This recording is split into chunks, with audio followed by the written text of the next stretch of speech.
Now, I'd like to talk about how to maintain a new customer. Whether you are migrating from other system or a new user or an existing user, all you have to do is go to Customer, Maintain Customer, and perhaps you will have a blank list here, or you have already an existing list here. Then all you have to do is first key in the customer name. So in this instance, we will use this customer called DHL.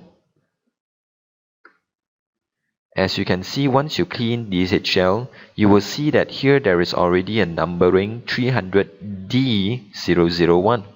However, if we use another customer called XYZ, you will see that the number has changed to X001.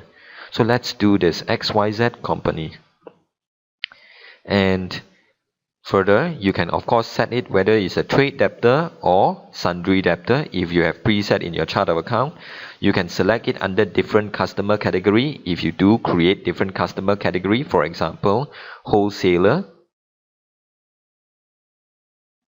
Once you create it using the 3 dots, you'll be able to select wholesale and of course the address 1234 Jalan or road 1234, and which area, maybe a zip code, and of course a state, maybe in Selangor,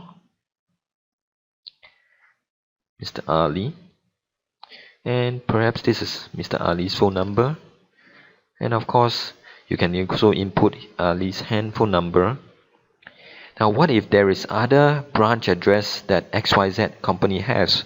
You can add a new branch address, and there is no limit of how many branches you can create. So over here, I'm going to add a new branch address in Puchong 1234, as you can see here. And of course, who is in charge in Puchong? Mr. Ahmad.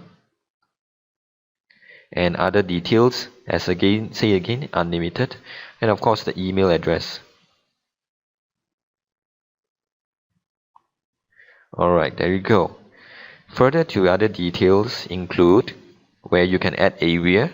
If you don't see any areas, by design the system will give you a 4-dash, and that is the default account. You can of course add, for example, or using your zip code or postcode is also allowable.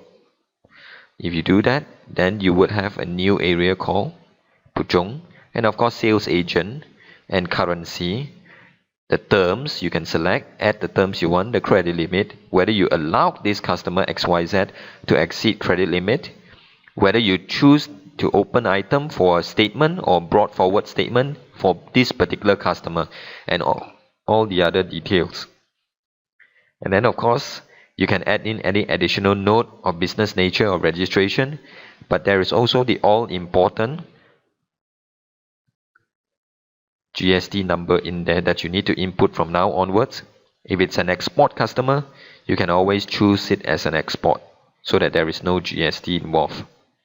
Save it, and that's it. You have done one customer XYZ. You can add second, third, fourth, and fifth.